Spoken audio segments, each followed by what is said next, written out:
श्री स्वामी समर्थ दत्तश्री किचनमध्ये तुमचे मनपूर्वक स्वागत आहे। तर आज आपल्या किचनमध्ये पाहणार आहोत पनीर पोटली। पनीर पोटलीसाठी प्रथम आपण ग्रेव्हीसाठी पाहूया।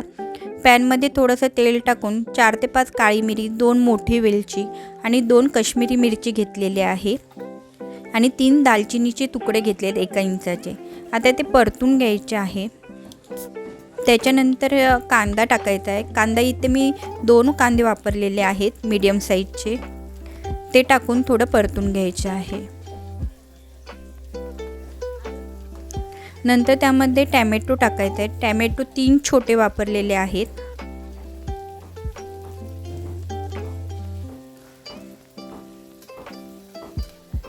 आणि 7-8 लसूण पाकळ्या टाकलेल्या आहेत आणि थोडंसं आलं टाकलेलं आहे। इथे मी तीळ आणि बदाम भिजत ठेवले होते, तुम्ही काजू देखील घेऊ शकता। इथे मी तीळ आणि बदाम भिजत ठेवलेले होते।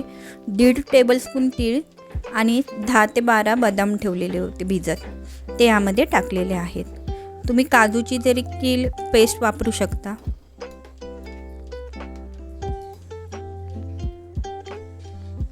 नंतर त्यामध्ये थोडंसं मीठ टाकायचं चवीनुसार आणि परतून घ्यायचं आहे। थोडं सॉफ्ट झाल्यानंतर त्यामध्ये पाणी टाकायचं। पाणी थोडंसं वापर करायचा पाण्याचा आणि चांगलं शिजून घ्यायचं आहे। हे ग्रेव्हीचं शिजेपर्यंत आपण पीठ मळून घेऊया पारीसाठी। तिथे गव्हाचं पीठ घेतलं आहे, त्याच्यामध्ये थोडंसं मीठ टाकलेलं आहे। जसं आपण कणिक मळतो ना तसंच मळून घ्यायचं आहे पाणी टाकून।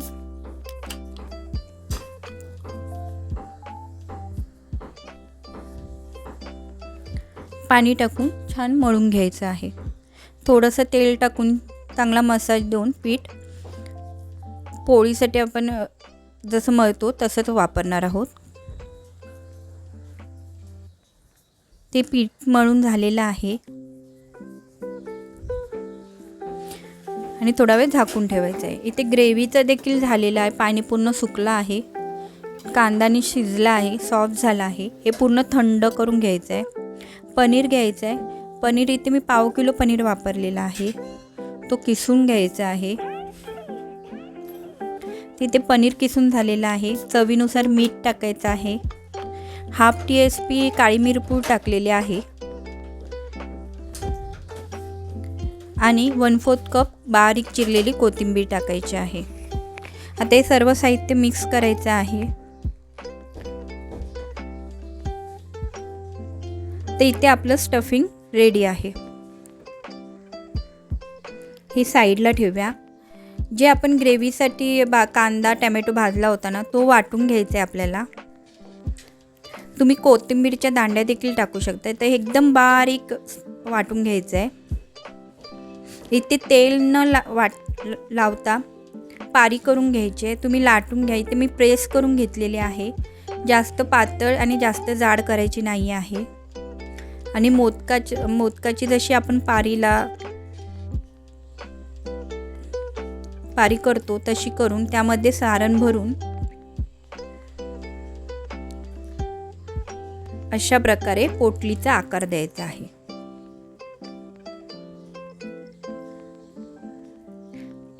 अशा प्रकारे देऊन थोडासा पीळ मारायचा आहे, जेणेकरून आतलं साहित्य तळताना बाहेर येणार नाही। तर इथे आपली पोटली रेडी आहे।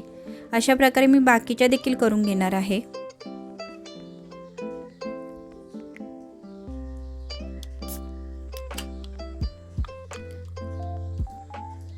इथे पॅनमध्ये थोडंसं तेल टाकलेलं आहे, त्यामध्ये तिखट टाकायचं आहे आपल्या आवडीनुसार।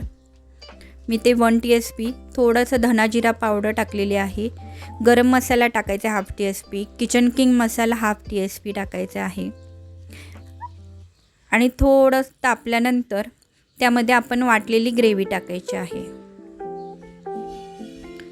आणि छान आधी परतून घ्यायची आहे। त्याच्यानंतर पाणी टाकायचं आहे। एकदम लो फ्लेमवर ही परतून घ्यायची आपल्याला। नंतर त्यामध्ये पाणी टाकायचं आहे। ही ग्रेव्ही थोडीशी आपल्याला पातळ करावी लागेल, कारण त्याच्यामध्ये आपण पोटली ठेवणार आहोत ना, ते पाणी सगळं शोषून घेईल, म्हणून थोडी ग्रेव्ही पातळ ठेवायची आहे। ही ग्रेव्ही थोडा वेळ झाकण लावून मंद आचेवर चांगली शिजून घ्यायची आपल्याला. ते ही शिजेपर्यंत आपण पोटली तळून घेऊया. तिथे पोटली गरम तेलात मी तळून घेत आहे मीडियम आचेवर. छान असं ब्राऊन कलर येईपर्यंत आपल्याला तळून घ्यायचे, गोल्डन ब्राऊन कलर येईपर्यंत. व्यवस्थित सारण भरून पारी व्यवस्थित ट्विस्ट केली तर सारण आतलं बाहेर येणार नाही तळताना. तर मीडियम फ्लेमवर आपल्याला तळून घ्यायचे आहे. तेही तळून झाली आहे. इथे ग्रेव्ही देखील रेडी झालेली आहे. तर त्यामध्ये कसुरी मेथी टाकायची आहे आणि ज्या आपण पोटल्या तळून घेतलेल्या होत्या ना ते ह्यामध्ये टाकायचे आहे.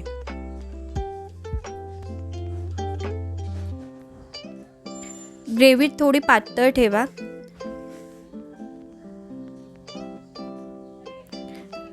आणि एक वाफ द्यायची आपल्याला. पोटली ठेवून झाकण लावून आपण एक वाफ देऊन घेणार आहोत.